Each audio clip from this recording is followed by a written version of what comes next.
Bruce Pearl and the Auburn Tigers are SEC champions. Let's talk about it on this live edition of the Uptempo Podcast. You are now listening to the War Report Podcast Network.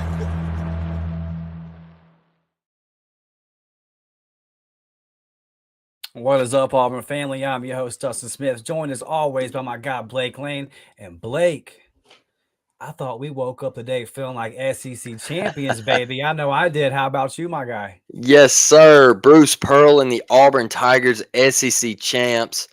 A lot of people were doubting them, said they couldn't win away from Neville Arena, said they couldn't win in Nashville.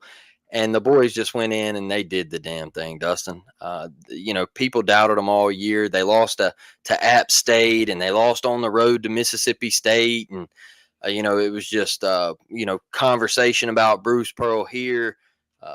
Where is the program headed and all of this stuff, just nonsense. And, a lot of people doubted this team when they lost to Kentucky, and then you had Dalton Connect drop 40 on us, and we lost at Tennessee. And, people were just saying that we're the sixth best team in the SEC, and you get into the SEC tournament, and those same fans that were talking trash, their teams couldn't get it done. All right. Our team did get it done, Dustin. And then I see today their teams, their fans want to get online and say that Auburn had a cakewalk to the SEC title. All right. I saw one Bama fan, Bear Bryant Burner. I believe that's who it was. No, I Dylan Carville, that guy a long time ago. He's been blocked, brother. he gets on here and says, don't let Auburn fans fool you. It was a cakewalk. All right. Buddy, Florida beat you by 20. All right. Embarrassed you. All right. That game could have been cut off with 15 minutes left in the second half. That's how bad it was. So, cakewalk this, cakewalk that. We did it. You did it. And we had guys step up. And Chris Moore, shout out to him. I thought he played a hell of a tournament. And it's just, that's how close this team is. I think you saw it in the celebration. Guys like CBM just cherishing the moment and really embracing it and taking it all in. I think that's what it's all about, and that's what Bruce Pearl has taught at Auburn and in the 10 years he's been on the Plains. And if you ever think Bruce Pearl is leaving Auburn, I think you're nuts because he's built a powerhouse. I mean, it's incredible what Bruce has done, and he's bringing elite talent into the program. He's bringing elite recruits on campus to visit. And we're talking about a football school. We're talking about a school that will always put football first when it comes to the athletic department. And this man, he's changed it. He's changed it. And they just keep winning. I mean, I can't say enough about him and this staff. And that's one big thing, Dustin, that really gets me with Bruce. And I really get pumped up about it is he always gives credit to his staff. He always gives credit to the kids.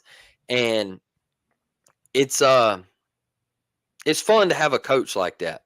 It's fun to have a coach that cares, and he cares about the other coaches on campus. He cares about the students on campus. He's always involved. You see this man in the middle of October with his shirt off in Jordan-Hare Stadium. He cares, people. He cares. And that's what really gets me fired up is, we might be a 4 seed in the East region with UConn, but damn it, what he did with this team. I'll tell you this real quick, Dustin. This is what I think he did with this team. I went on a podcast before basketball season started. And I was being interviewed and they said, well, where do you think Auburn finishes in the SEC? I said, I think Auburn competes for an SEC title. I said, I don't know how you don't look at this roster and think otherwise. And they said, well, we kind of think they finish around an 8 or a 9 seed. And, like 5th or 6th in the SEC standings. I disagree. Like I said, I think this team is going to compete.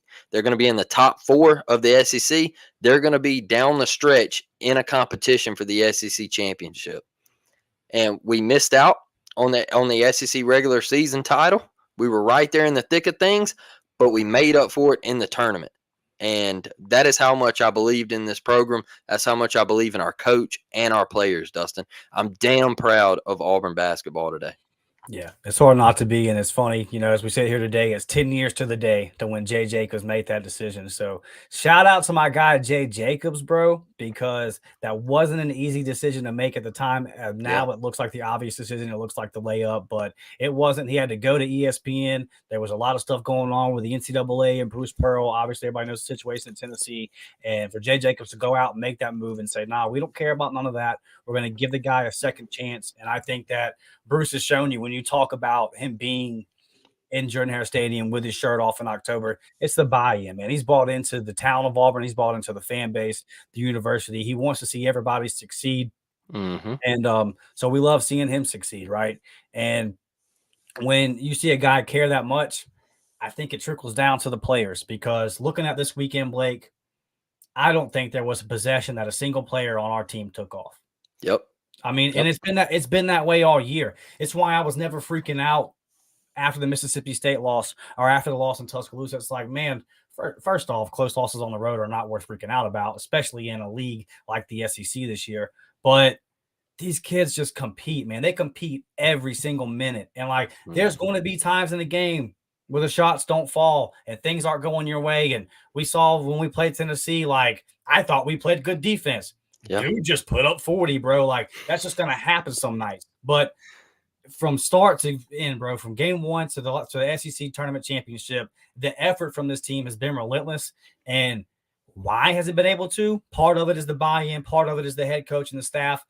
But also because you got 10 guys that play, and you can afford to go all out. If you're a starter and you're only playing 24 minutes and the guy coming off the bench right behind you is able to bring his own game and bring his own level of juice and bring something different to the court, it's such a fun team to watch, dude. And I hope and I pray, I see some of the football players in the stands sometimes, and I hope and I pray that they see just how important team unity is. Because there have been nights where we've had over 25, 26 assists.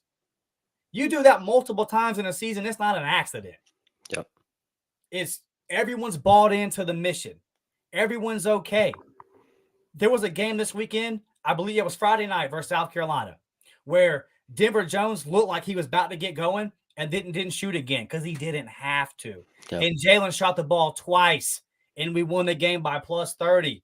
Because he didn't have to shoot the ball more than twice. There was a point earlier in the season where if I would have said Jalen Williams only shot the ball twice, you would have been like, boy, we're in trouble.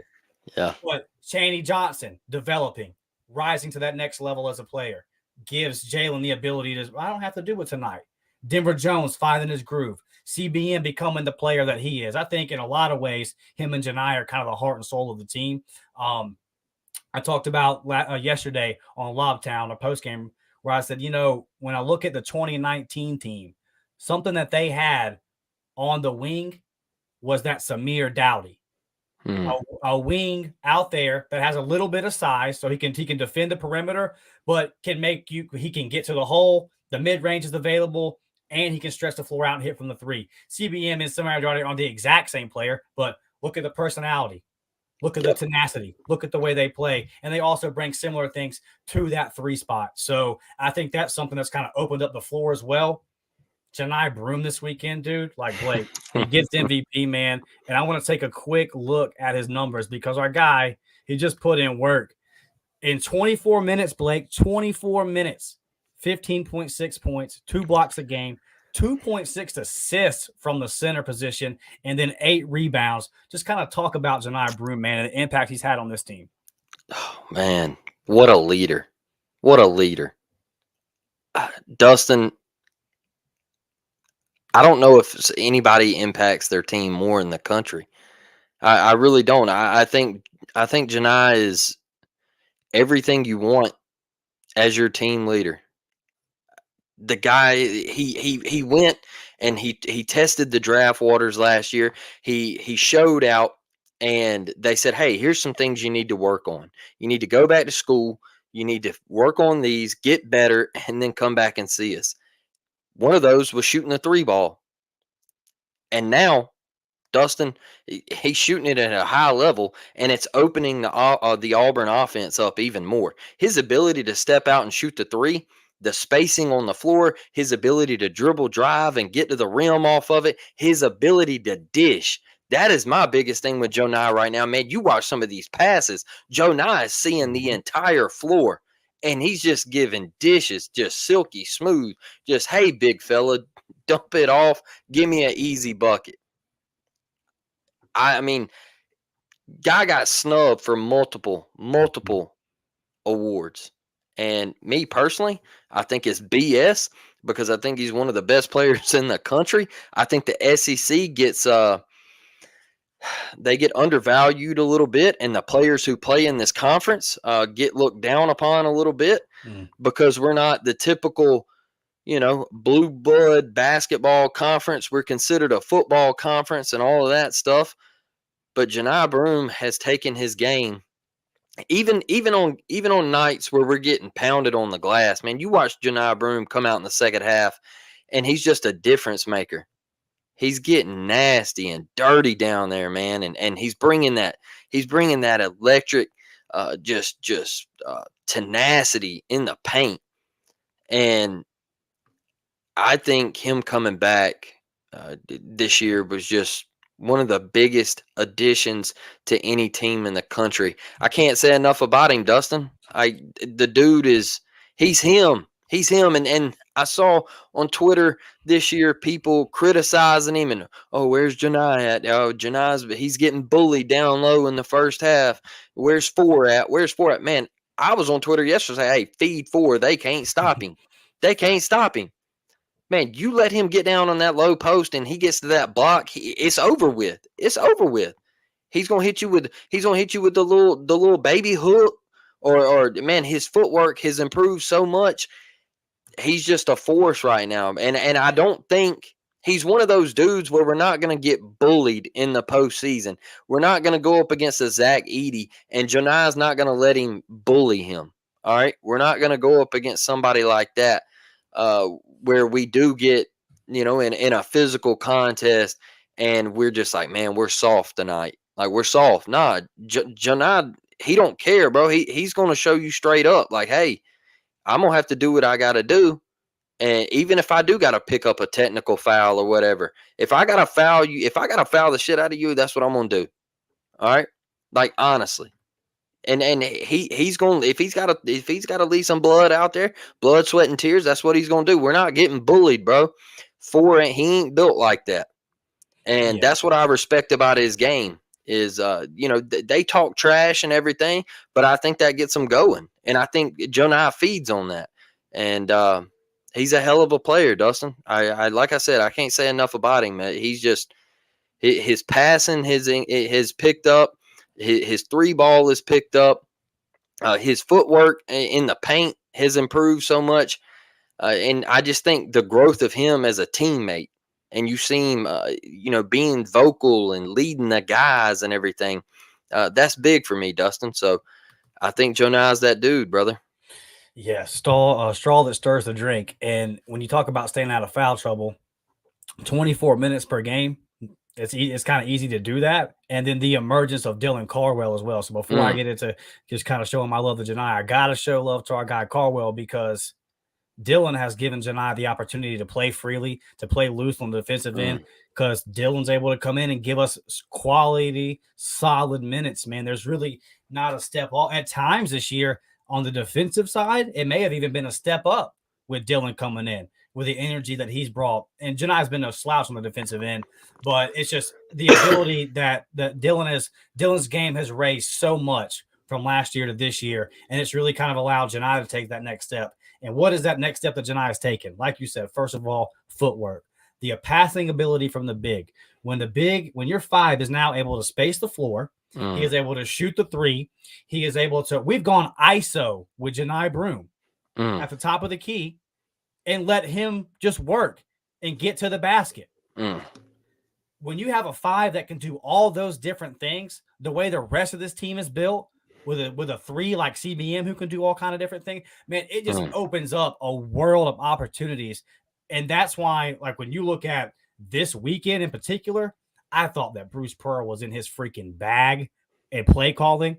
And a lot of that was because Janai gives him the option to do so many things. We saw BP do stuff this weekend that he's never done before, because I don't know if BP has ever had a 5 quite like this. And it got sketchy last year as far as him returning, because he went out to the combine. He went to some of these NBA camps and just balled out. I would say that after the progression his game has made this year, that spacing that he brings to the 5 position, tailor-made for that NBA, that 5 spot. And now I think he's going to get in there, probably be a late draft pick and really find a role in the league. So and then you talk about the leadership as well. He's kind of taking that on. He's taking that role and kind of show those young guys, hey man, like this is the way we do things at Auburn. And to see him cutting down the nets, to see him being a champion, it's really cool to see. He's definitely deserved it. And maybe the best big that BP's had. I think that argument is a fair argument that could be made. Yeah. Before we keep it going, Blake, I want to holler at our people. Our guy Michael is in the chat. He said, "Good evening, champs." Good evening to you, sir. You look Yes, like sir. an SEC champion, Michael. Kingsley says, "I want to make the point that just maybe the best thing that happened to this team was J-Will getting injured. Chaney and CBM had to step up, and that's exactly what they did." Yeah, Kingsley, I agree with you. A large part of this, obviously Chaney was like putting in the work, in practice and everything to kind of build up to be ready for that moment. And if you go back and watch him throughout the season, you can kind of see the progression slowly, game by game, kind of get to the point that it is. But he was ready to answer the bell, to your point, whenever Jalen got hurt. And like, it probably was a good thing that Jalen just didn't miss a whole lot of time, right? Only missed one game, came out the second game. They kind of worked him back in slowly. But those other guys got their opportunity. They balled out. In particular, that game where Jalen didn't play, Chaney balled out, and that, I think you make a good point, Kingsley. That had to do a ton for his confidence. Auburn Dad says, "Sup fam, War Damn Eagle. Bruce and the boys brought home a ship." Yes, they did. And if you hear them talking Auburn Dad, they're determined to bring home another one. Brett commented on Blake's comments about the people on the other side of the state saying, "I've been telling you where they can stick it." Hey, listen, I didn't know they knew about basketball. I didn't know they knew it was a thing. I found out this weekend they knew about baseball. I tell you this, I've never seen a program just try to diminish what somebody else accomplishes, right? Like, bro, I had people all year. I was like, hey, there's no way you tell me Alabama's better than Auburn. No, I swear. Like, Alabama's better than Auburn. You're just looking through the orange and blue goggles, brother. And I'm like, no, you can't sit here and tell me that you're a better basketball team. You don't play defense, dog. You don't have a big man. You have nobody that can bang in the paint. That's why people are picking Charleston to wax you, okay? Because you don't have a big man. Grant Nelson is not him. He's not. He's trash, okay? Let's just be honest. He's not good. He's not what you thought he was going to be. And we win it, and you immediately, the path was easy. You had a cakewalk. You're not who you think you are. You can't win the regular season and the tournament championship in the same year. It's got to be one or the other. Man, I don't give a damn. You wasn't there. You didn't win either this year.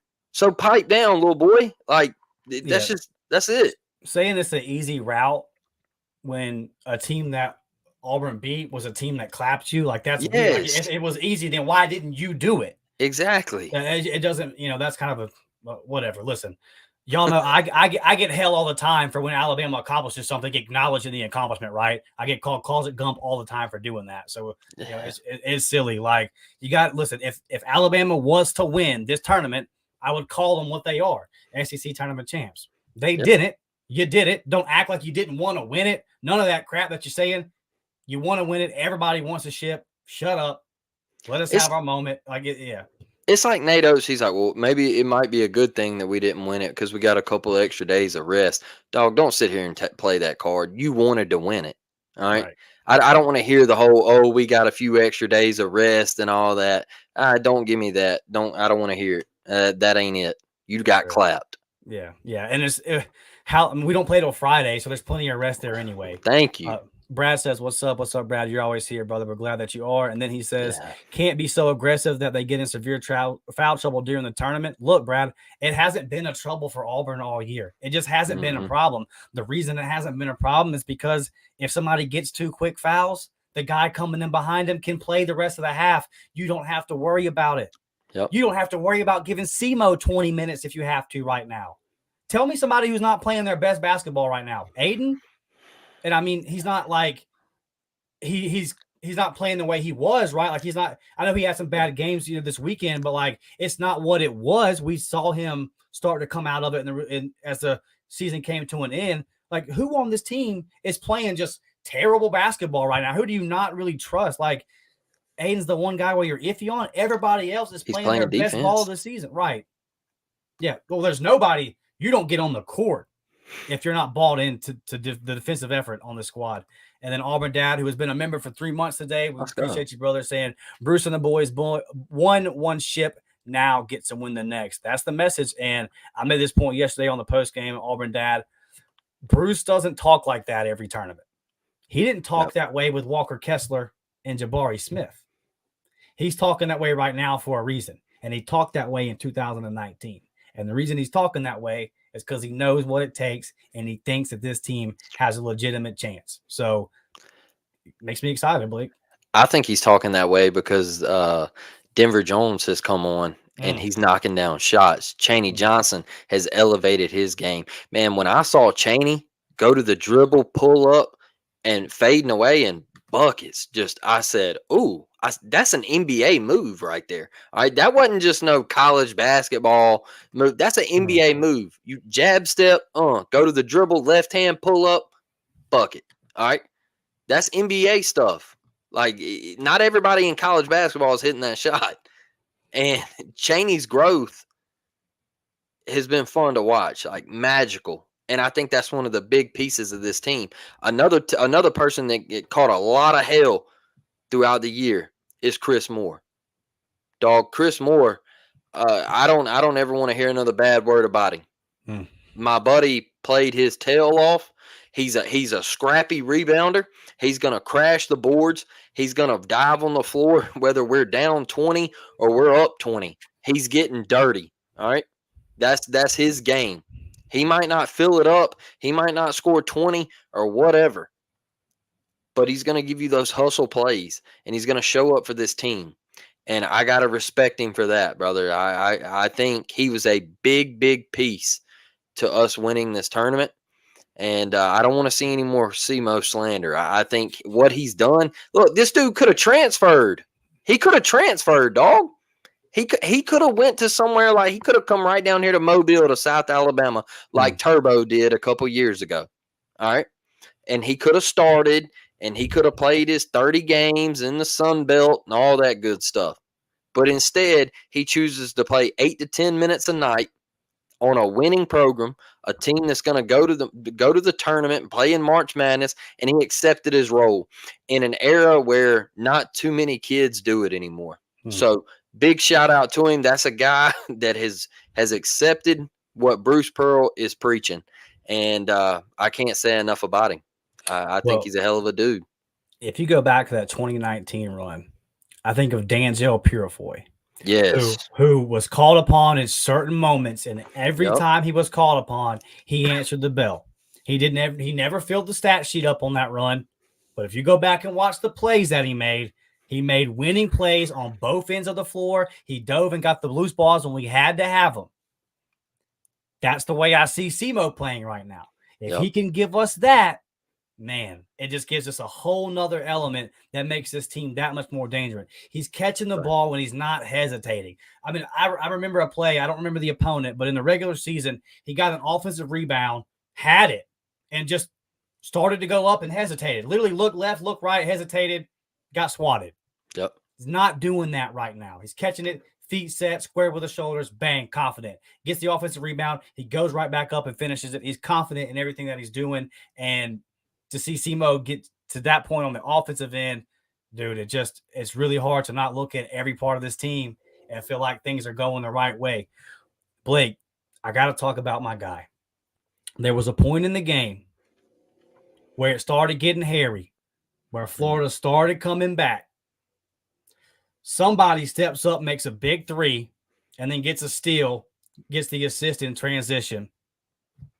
This boy Trey Donaldson is a dog, Blake. This man is a dog. And I'm just telling you, when we saw it last year in last year's tournament, I've not been shy about it. I thought it was one of the worst decisions Bruce Pearl's made, taking him out of that second game. I thought it cost us that second round game in the tournament last year. As soon as Trey went out, things went downhill. Went downhill in the first game too, but we were able to hold on.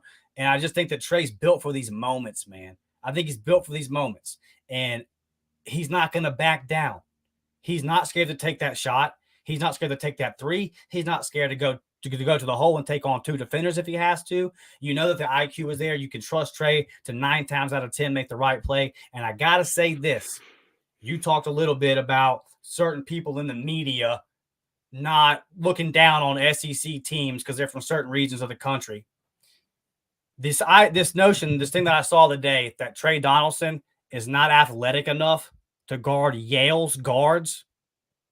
Just say, and I'm not even going to give the guy credit. I'm not going to say his name on this podcast because he doesn't deserve it, because he is an Auburn hater. He will always come through with Auburn hate. He will not give fair takes, but that one is straight garbage. You are talking about a 4-star safety out of Tallahassee, Florida. Do you think they give people in Tallahassee, Florida 4-star ratings for no reason? How many 4-star safeties do you know from the Panhandle that lack athleticism? What kind of sense does that make? Shut up there. I get it. You want Providence, in Rhode Island, in Marquette, in Syracuse to do it. But I got news for you. Auburn made a decision 10 years ago to the day that forced Alabama to get right in basketball, that forced LSU to get right in basketball, that forced Georgia and South Carolina to get right in basketball. It ain't the Kentucky Invitational, is it no more? And when you go back and check when that started, BP coming in at Auburn started that, because when the worst team in the SEC started beating everybody, they had to take notice, bro. They had to step up and say, we can't allow this to continue. So this whole idea that Trey Donaldson is not going to be able to guard anybody from Yale, we'll see Friday. I can't wait. And Auburn's going to go on a run in this tournament. We'll kind of do our predictions here at the end a little bit, but I'll say this.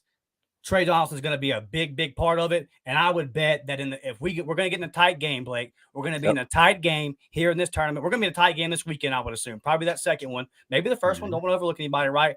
I think Trey Donaldson is the guard on the floor in those final 2 minutes to close out a tournament game this time. I agree 100%. The court vision off the charts. His ability to get into the lane, the mid-range, I think that's the most impressive thing in his game is the mid-range jumper. Kid is elite, and just such a dumb statement to make. You want to know who said it? I'll tell you who said it. I think everybody knows Mr. Goodman, all right? And he's a clown, all right? He's a clown, and like Dustin said, he's an Auburn hater. And when I saw it, I immediately got in our game day group chat, and I said, I can't believe what I just heard. Like, what are we even talking about? You know, I don't know how people like this get mics and platforms to say stupid stuff. I'll say stuff. And you don't know what you're talking about. Right. You're just saying things for views and clicks at this point. Let's be honest. You're trying to take one team in the state and diminish what they've done, and you're trying to boost another team up. That's honestly what you're doing. We get it. I think he's just an SEC hater, because everything I see, he's hating on everybody but Kentucky when I see him. I don't think he likes Bama either. He's a regional guy. Yeah, he could be. And I get it. You want the Georgetowns to be great like they used to be, and the Syracuses and all that, like you said. You want Louisville to be back. You know, I get it. All right. I get it. You're probably one of those guys that thinks BP's still going to Indiana or the KFC Yum Center or whatever. Yeah, man. I don't get it. But That's a bad look. name. It's a terrible name for an arena. Yeah, yeah, the KFC Yum Center. Trey Donaldson, though, Dustin, that spark. I think that's what he's brought all year. He's brought that intensity, that fire, the hustle plays, and his shooting has just off the charts. And we saw that, like you said, in March, starting last year, and it's carried over to this year. Him always not afraid to take the big time shots and knock down the threes when we need them. And that spark, that's all it took. That's all it took. And you saw the life of when he read that. He said, give it to me. Looks up, finds Denver Jones in transition. Denver Jones, easy flush, bang. Auburn went up 8 after that. I think we were up 3, and then he hit the 3 and then got it out in transition to Denver. It was that quick, bang. Auburn up 8. The momentum started turning, and that's Trey Donaldson. That's his game. Is Trey Donaldson going to play in the NBA? I don't know. I doubt it. Because look, there's a thing in the NBA that I think there's been 34. There's been 34 point guards drafted. Since there's been 34 point guards drafted in the first round since like Steph Curry or whatever. And I think like 6 of them are still active in the NBA. So like out of 34, there's only 6 that are still active. Yeah, it's just not a lot of spots in that league. Yeah, and you gotta be 6'3". It's guards that are 6'3" or smaller. Right. Out of that 34. So you got to think, man, there's only 6 out of 34 that are still active. Is some crazy stat like that, who are 6'3" and below. So in the NBA, it's a league where, look, if you're not 6'5", 6'6", unless you can shoot it like Steph, you're in trouble. Majority of the time, But what he's brought to Auburn has just been a breath of fresh air, because we've struggled at the guard position a lot of the times, and that was Auburn's biggest knock was, Auburn don't have the guard play, and then we do have the guard play this year. And I get on Twitter, and now all of a sudden our guards aren't athletic. Just tell me you don't watch Auburn basketball, bro. Just tell me that you don't watch the SEC tournament. I mean, get out of here, Joseph. KD Johnson's not athletic. Yeah, he's probably the most athletic. Yikes. I mean, yeah. That's certainly a take. Our guy Rodney says, "What's up, Dustin? Bruton, Alabama in the house." Or damn, hey, shout out to everybody in Bruton, baby. Bruton, East Bruton, Flomaton, where y'all at, man? I love all y'all. I love my Hurricanes, my Eagles, and my TR Tigers. Trevor says, "What's up, brother? Feels good to be kings of the SEC." Yes, it does. Yes, it does, man. And when anybody tries to knock you off your throne, that's when you know you're at the top, baby. Keith says, "Sloppy passes are the only thing that worries me about this team. Sometimes they get in too much of a hurry." I agree with you. I would say usually when Auburn gets in this space, we're doing our thing on defense and we're forcing the other team into sloppy passes as well. So, like, yes, there's going to be a stretch most likely where Auburn goes into a scoring slump. This year, a lot less than other years. I mean, top 10, right, in offense and defensive efficiency. Only team, by the way, in the country, but you still get a 4 seed. Anyway, but just looking at that, Blake, it's like, I feel like even if Auburn has a 3 or 4 minute stretch where we go cold, there's going to be a 5 or 6 minute stretch where we put the other team in hell, and they're not going to score too. So I agree with you, Keith. That's, college basketball teams, things can get sloppy at times, but we're going to force the other team to be sloppy as well. Kingsley says, "That's what's so beautiful about our depth. We can all play aggressive defense and nobody gets soft on defense because we have another 5. Exactly. When you're splitting minutes the way we are, obviously that tones down fouls, and then mentally, like, hey, I can go a little bit because I don't have to play so timid. We've been in positions in the 4 in the past, really in the front court, where our 4 or our 5 get in trouble. I'll just be honest with you. Last year, Dylan wasn't ready in that scenario. Yep. Dylan wasn't ready to consistently hold down the 5 spot in heavy minutes in the SEC last year. He put in the work and he got ready this year. So better at shooting free throws as well. Yes, sir. Yes, sir. Rodney with the $20 super sticker. Appreciate you, brother. That's big time. Appreciate you, big guy. Auburn Dad says, "Simo didn't miss shot, hold turning." Hey, batting 1,000, baby. Keep it clean, Simo. He's taking nice, efficient shots. Brett says, "I heard somewhere that Simo was trying to get everyone else the ball, and the coaches told him to just start playing." That sounds like a Simo thing, brother. I wouldn't be surprised at that. James is in the house. What's up, James? Devin is here as well. So we appreciate all you guys being here. All right, Blake, a little bit of controversy after the seeding comes out. Me and you haven't even really talked about it because I just think that me and you are both kind of on the same wavelength as this one. But let's pull it up, man. Let's take a look at the region that they gave our Auburn Tigers, coming out with the 4 seed. You see UConn there at the top is the one taking on Stetson, but we got Yale in the first round. We'll take on the winner of San Diego State and UAB. Mm-hmm. I will say I think it's really goofy to have 3 teams from Alabama playing in Spokane, Washington, but do what you do, tournament committee. You're looking at the polls, Auburn coming in 7th today. Tournament committee tells you that you're really the 15th best team.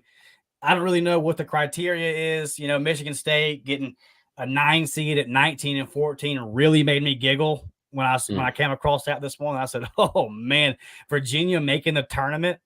Like me and C-Dub took a shot at them yesterday. Like, we won't even get our chance to ever get redemption on y'all this year if it would come to be, because Virginia's not going to be in the tournament. No. Little did we know. But overall, Blake, just kind of looking at this matchup and looking at the draw, I would say that this first weekend, I kind of just want to focus, not get too far down the road. If Auburn advances past this first weekend, we'll do another show and continue to look at it. Mm-hmm. But first weekend, bro, I think this is a nice draw. I wouldn't be fired up about seeing UAB, but it's not something I would be overly worried about. And I think that we handle business in the first round, and I don't care what Goodman or anybody else says. I think we're okay. What do you think about this draw, man? I think it's a hell of a draw. Look, I know a lot of people might not agree with me, but I think Yale, beatable. San Diego State, UAB. Me personally, I would rather play San Diego State. I've watched them play twice this year.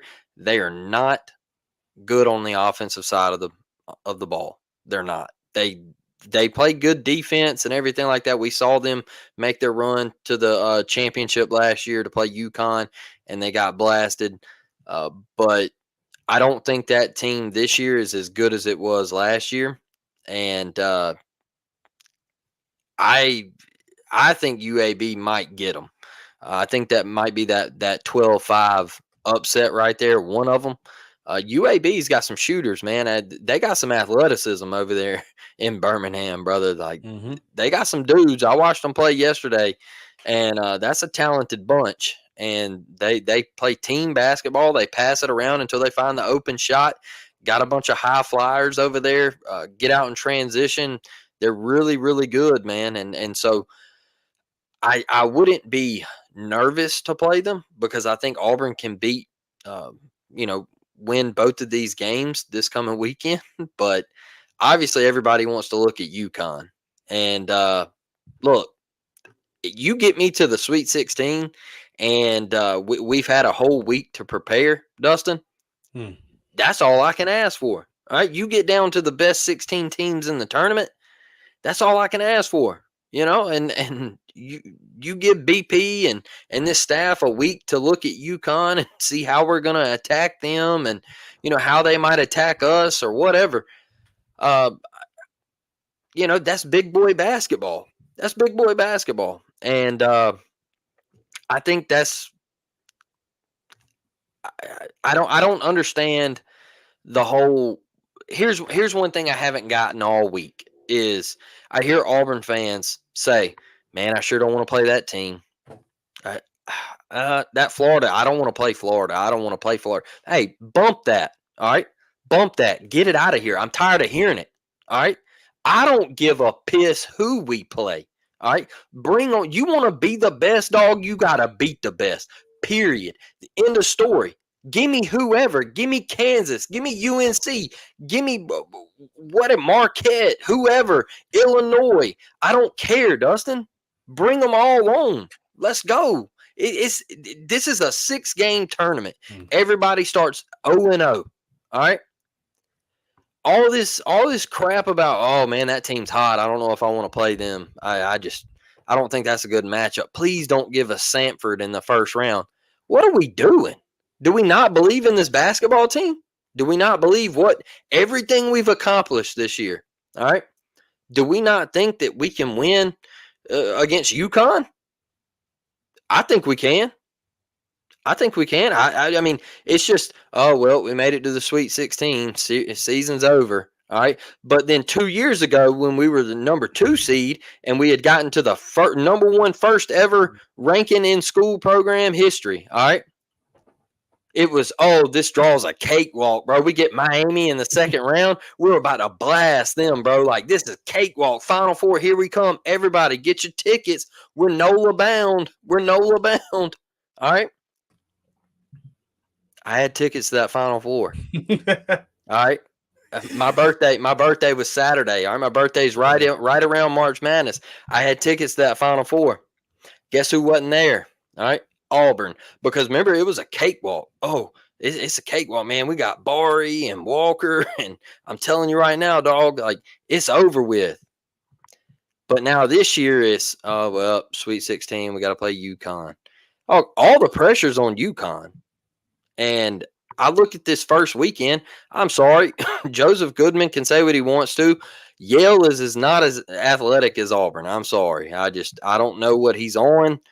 He might be on, the good stuff. I watched that game versus Brown. They barely get out of there versus a under 500 Brown team to win. They had to hit a buzzer beater, at the buzzer. They escape at the buzzer. Yeah. Yeah. Come on. And I mean, they got a test to take Saturday probably. So right.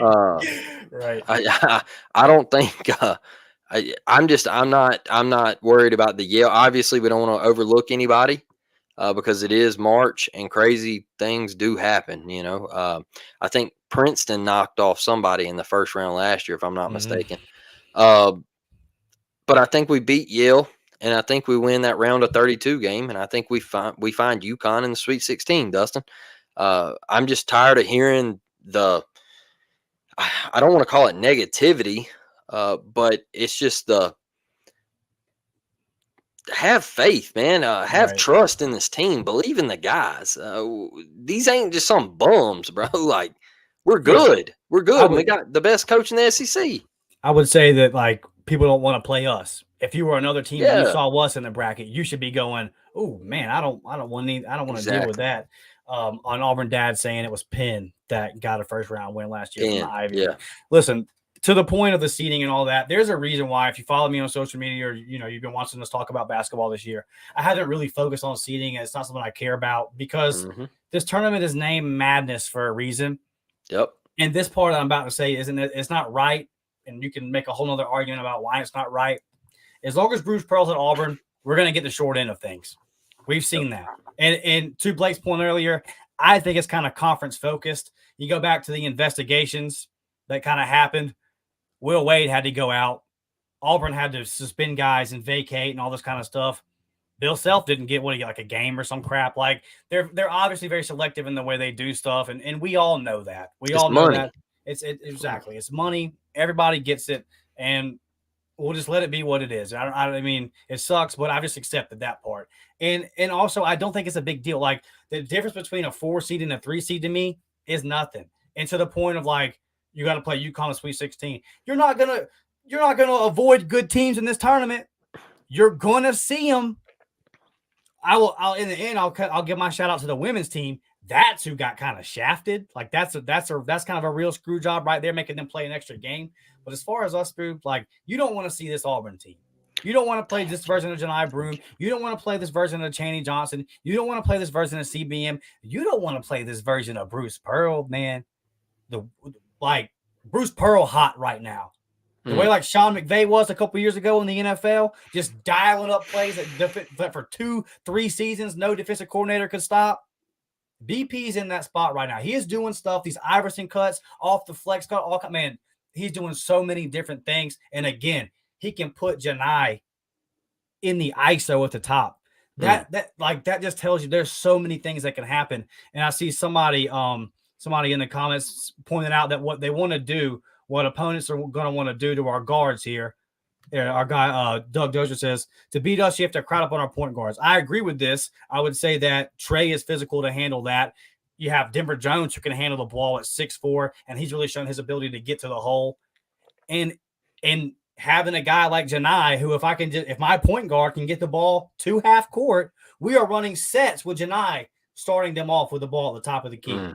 We can do stuff with CBM starting to play off at the top of the key. So if our guards are having a bad game, shooting and things like that, if they can just get the ball to the half court, if BP's drawing up what he was drawing up this weekend, we can eat off of it, dude. We can eat off of it. And it says, NC your bust. I hear you, baby. And looking at this weekend, man, I feel like Auburn should come out of it clean, regardless of that second game scenario, whether it be San Diego State or UAB.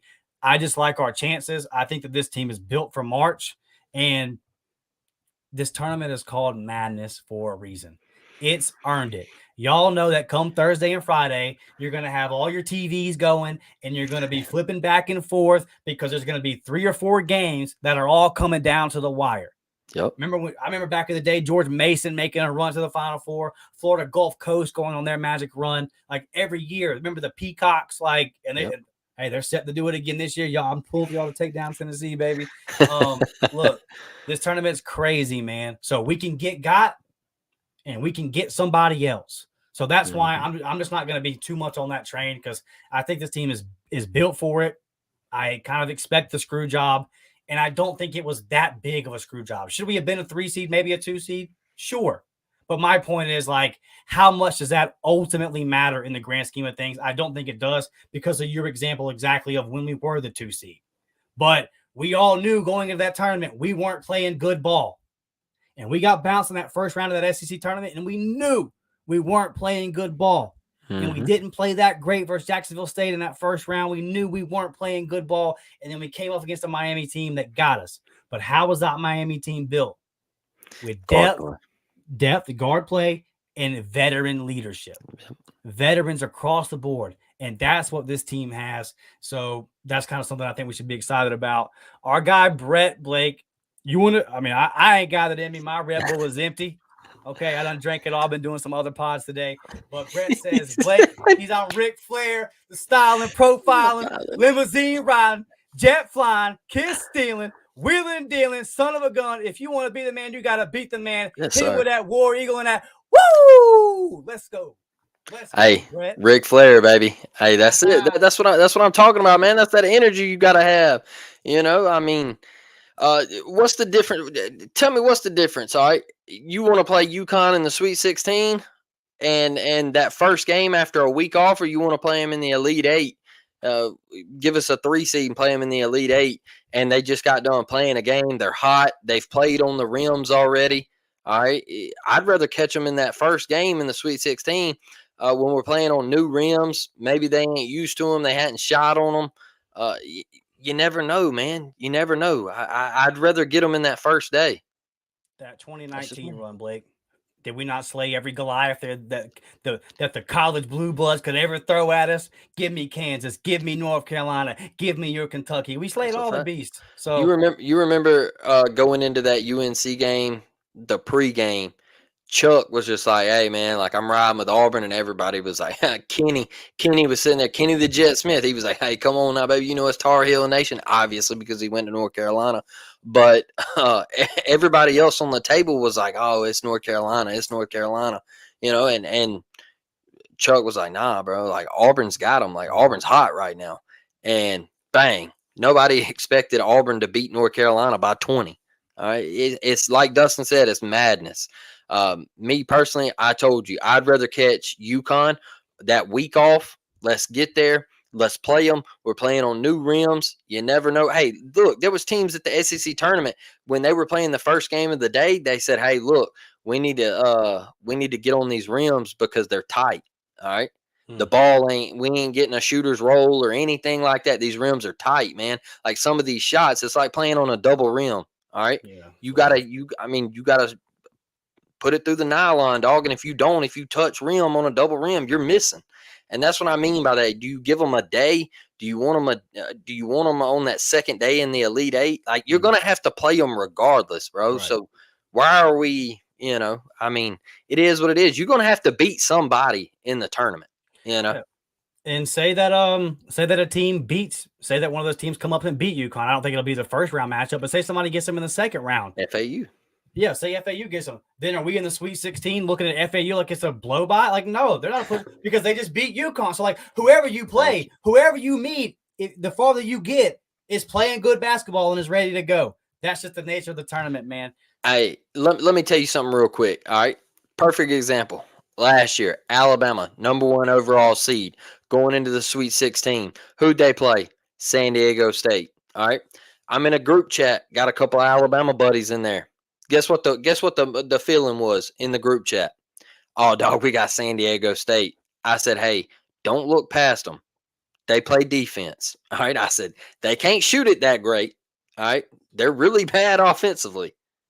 But don't mess around with that defense. And they got beat. All right.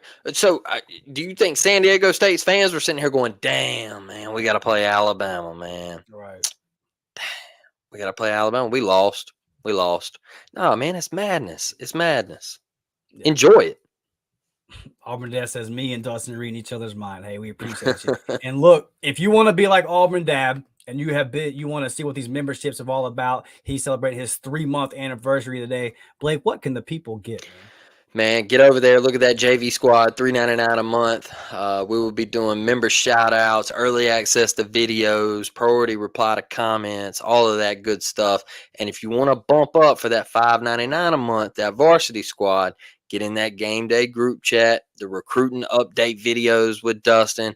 Gameplay with you will be kicking off this week or possibly next week. We got some things. We got some equipment we got coming in, and we're going to get all that good stuff set up. Watch the film Auburn Baseball. I will be putting one of those out this week. Our baseball team got blasted, but I'm going to fight through it. I'm going to fight through it, Dustin, and I'm going to put it out. We'll look at it. We'll break it all down. I put one out last week. And there wasn't a lot of positivity out of Nashville on the baseball side this weekend, but we'll break it down. We'll look through it and all that good stuff, man. And those are your memberships. And we appreciate each and every one of you for joining us and being with us along this journey. Yeah, for sure. Big shout out to our members, man. We love y'all. Y'all keep the lights on here at the Uptempo podcast. And, like, we need it, man. We need the support. We need the backing. Like, you guys really do help us, and we really, really do appreciate it. And Blake said that watch the film for the baseball won't be too fun, but my watch the film for the basketball will be fun, baby.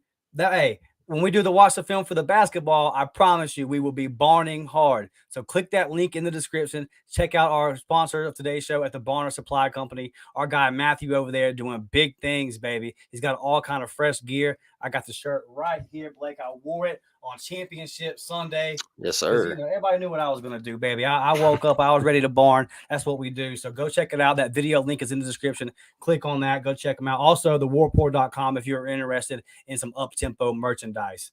Now, time for our final thoughts, and then we'll get you guys comments, and we'll get out of here. Blake, I know you got something that you want to say, but before I pass the mic to you, brother, I just got to give a shout-out to these two people on our screen right here. We all know the greatness of Coach Bruce Pearl. But I want to talk real quick about Coach Harris, because the program that she inherited was a complete disaster. In the same way that what Bruce Pearl took over from Tony Barbie was a complete disaster, that's what Coach Harris took over. Auburn basketball with 2 teams into the tournament. Now, I spoke on it. I think that the tournament committee on the women's side giving our women a play-in game and then giving Texas A&M the automatic seed in when we had a better record in conference and overall than Texas A&M, that part was a little confusing to me. But nevertheless, dude, Auburn being in the tournament, men and women's, for the first time in a while, a big shout out. It's not easy to do. Blake said it. Auburn's still a football school. These 2 coaches right here still lack the resources that a lot of their competitors have, especially Coach Harris. And if you watch this women's team, there's not a whole lot to work with on the offensive end. She has been able to get a buy-in on the defensive end, and these ladies play hard every single minute on the defensive end, the same way the men's team do. And now you look at Auburn basketball, and you know that when you play our men or our women, you are in for hell when you try to score, because that's what Coach Harris and BP will do. They will draw it up on defense, and they will make you work. So, Coach Harris, congratulations on the accomplishment. So proud of you. So proud of this women's team and what they've accomplished. BP, another SEC title, our second tournament championship. We know he's got the regular season ones as well. Another 20-plus win season for us on the men's side. Just another tournament bid. I think it's going to be another tournament here where we have at least one win. That's an accomplishment in itself. BP doing what BP does, man. I think this has been one of his better coaching jobs. I think this BP identifying what this team needed in the offseason on the court and off the court. He probably could have went and got some guys. There were some names that were floated around in the offseason that had bigger stats than some of the guys that we brought in, were bigger names than Chaney Johnson.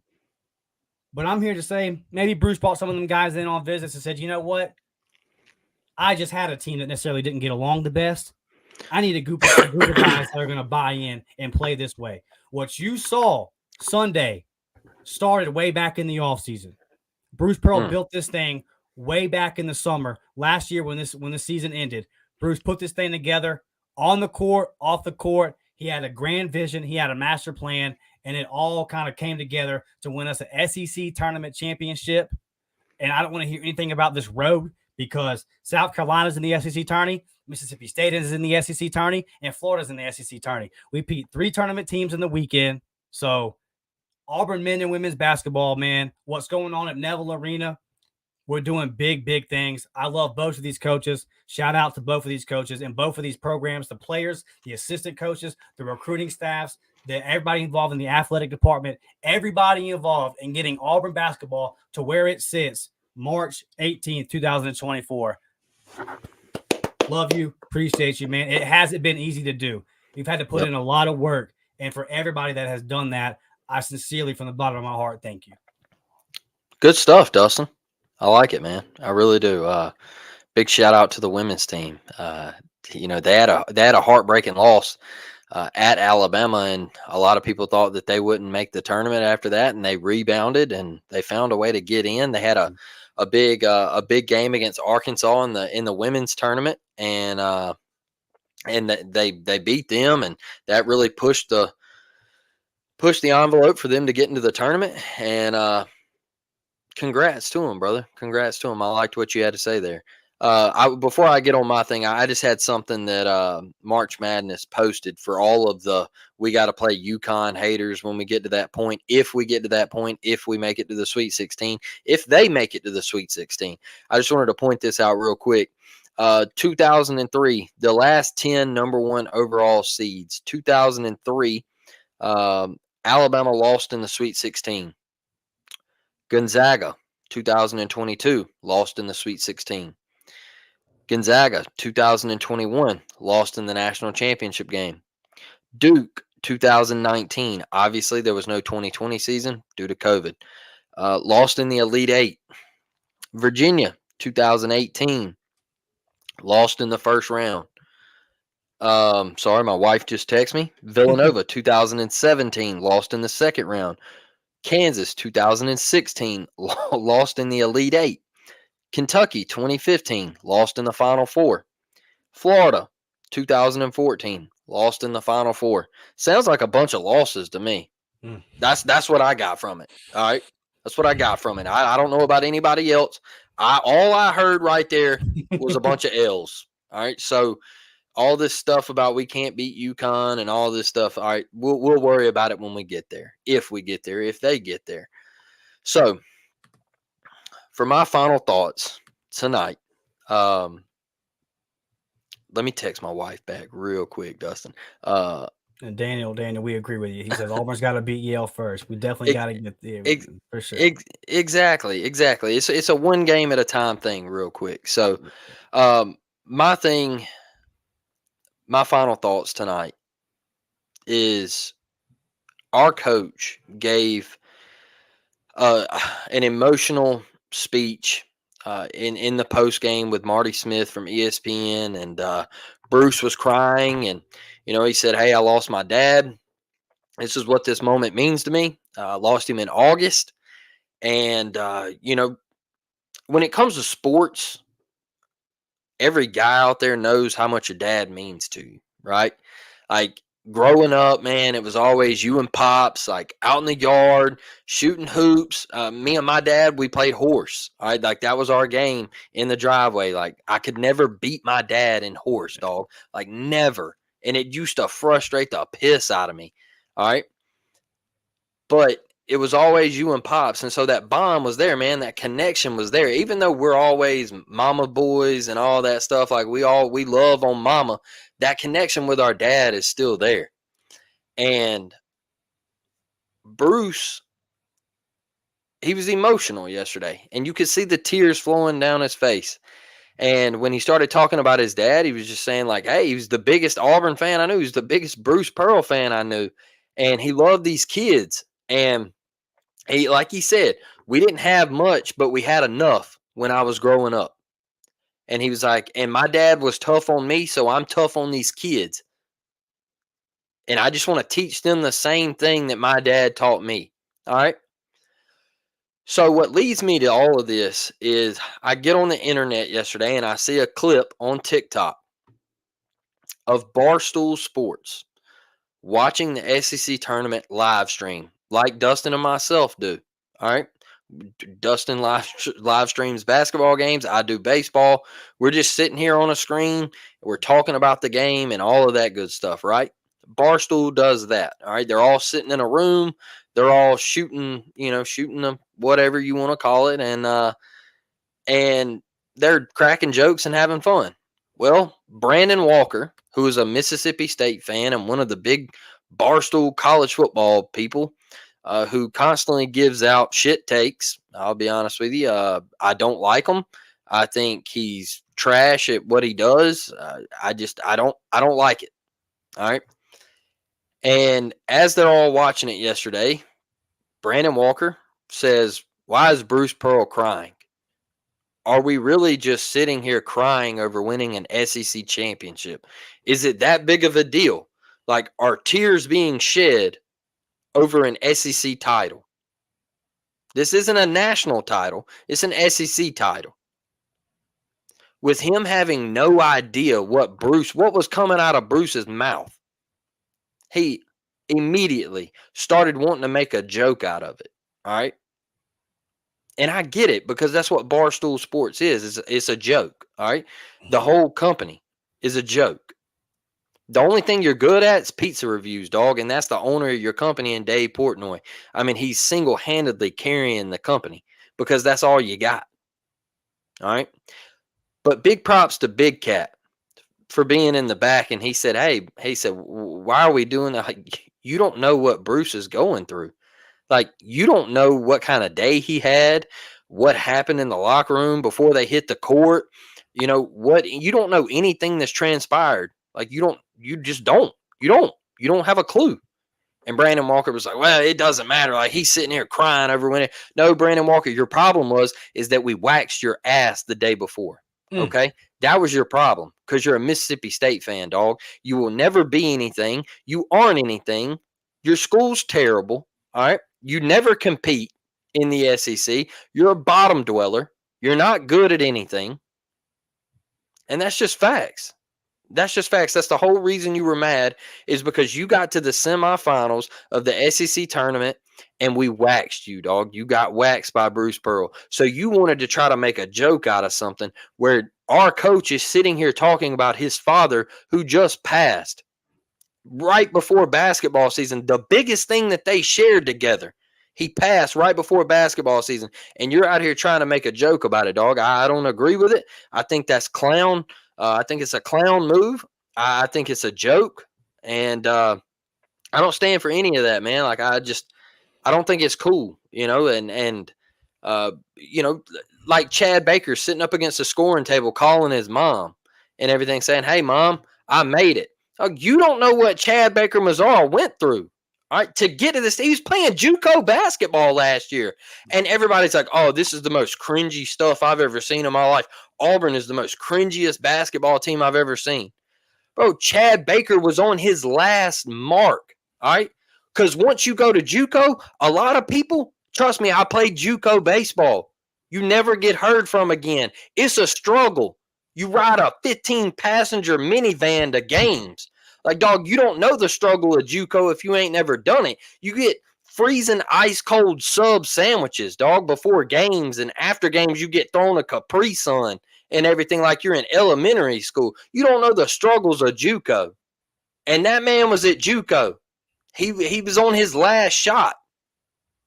And you want to sit there and be like, because he's on the phone with his mom, sitting in front of the scoring table saying, hey, I did it. I'm a champion. I'm an SEC champion. Look, if you want to hate on Bruce, hate on Bruce. It's stupid. It's stupid, man. That was 14 years ago when all that crap went down at Tennessee. Who cares? Like, it's over with, man. He's a good person. He stands up for the right things in this country, and he's open about it on Twitter. Not easy to do. It's not. Which is not easy to do. It's not. And he does the right thing, man. And he's a damn good person, dog. And I didn't agree with any of that yesterday. And I've watched other teams. If Florida would have won, hey, I wouldn't have got on Twitter and been like, oh man, it's screw Florida. Todd Golden's a bum or whatever. No, I'd have been like, hey, congrats, man, Todd Golden. All right, he come from the Bruce Pearl tree. All right, good for him. When they lost one of their star players yesterday, the first thing that went through my mind was, hey, wish that kid a full recovery. Like, please, man. The kid had a compound fracture on the court yesterday. There was blood on the court. It was a gruesome injury. Don't nobody want to see that. And we got people on the internet making fun of it and stuff. Like, come on. Like, it's time to grow up, man. It's some stuff ain't meant to be joked about, And hear a man out before you make comments on things. Like, it ticked me off for real when I saw that clip last night and BP was crying and everything, because I know what my dad means to me. Mm-hmm. And it wouldn't sit right with me, just like I'm sure it don't sit right with Bruce. And I'll always stand up for BP, dog, because he goes to bat for the right things. Like I said, in this country, he's always vocal. And I think that's why his players love him so much, because he gives his guys freedom. Hey, you just go out there and play. All right. You don't never hear any of his players getting in trouble. All right. You don't hear his players taking guns to teammates at 2 a.m. in the morning. All right. You just don't see it. You don't hear it. And I'm sorry. I just I think he's a hell of a guy, and I think he's somebody that I would want my son to play for. So that's why I stand with him, Dustin. Yeah, for sure. I haven't seen the clip that you're talking about, but I'll just say that, like you said, Barstool, that's kind of what they do, right? Like I'm not even going at them. Like, it's there. If you see their social media accounts, if you kind of see their content, like, it's for the gag. Like, they'll post stuff that is like inaccurate in the sports realm. Yep. But because it's fun, they'll post it in a way that they think it's funny. And if that's the kind of content that, like, you like, that's cool. I get it. Ha ha ha. But, like, me and Blake, that's just not really like what we do. Like, when it comes to sports, it's all, you can tell jokes. I'm not saying like, be a stickler in the mud. It's not like that. But, like, for one, like, the joke has to be rooted in some truth. Like, I'm kind of talking to the Auburn Basketball account that'll just troll Bama regardless of situation. Like, Bama will beat us in something, and then the first clap they have is something stupid about Bama, and it's like, hey man, like, if that's the way you operate, that's fine, but that's not the way that we're going to operate in reality. So yeah, like, I haven't seen that clip, and I don't want to. I don't pay attention to anything that comes out of them, because I know that it's just not. It's not serious about sports. And if you're a casual and that's kind of your lane, and you want it, you want it to be like half mainstream, half about sports, then Barstool is all for you, right? And you'll get you a little bit of sports content. You'll get you a little bit of some updates on Drake or whatever's going on in the world of the Kardashians, right? Like, Barstool's got you. But, if you're about the ball, probably not the place for you. So I'm not surprised if something like that would come out of them, because it's all for the joke. They're not about the truth. It's about the pursuit of the joke and that kind of deal. So whatever, man. I feel Bruce, like you said, everybody, or not everybody, but majority of us you find sports through your dad. You go to games with your dad. You go into the baseball games with your dad. Even I know that even like Devin, even our women viewers, it's with the pops, right? You went to the games with your dad. You had that relationship with your dad, watching the games and all that kind of stuff. So it's and Bruce, and even if nothing to do about sports, just a son accomplishing something, and his dad's not there to not enjoy it with him for the first time in his life. And it just kind of set in with him in that moment. So we love you, Bruce. We stand behind you 100%. Listen, guys, hit that like button, hit that subscribe button to the channel. We love each and every single one of you. We will be back tomorrow with another live show talking about some spring updates from the football, baby. Me and Blake about to hop over here, and we don't want to talk about it, but we're going to drop this baseball podcast for y'all. So like y'all know, baseball, football, basketball, we're doing it all. Stay tuned. We'll definitely be covering this team's basketball run. We'll be doing more live streams. As we say, they're going to keep winning some games. So y'all stay locked in, man. Hit that like button on the way out. Barner Supply Company link in the video description. Support our sponsors. War Damn Eagle, baby. SEC champs. Let's go. War Damn, baby.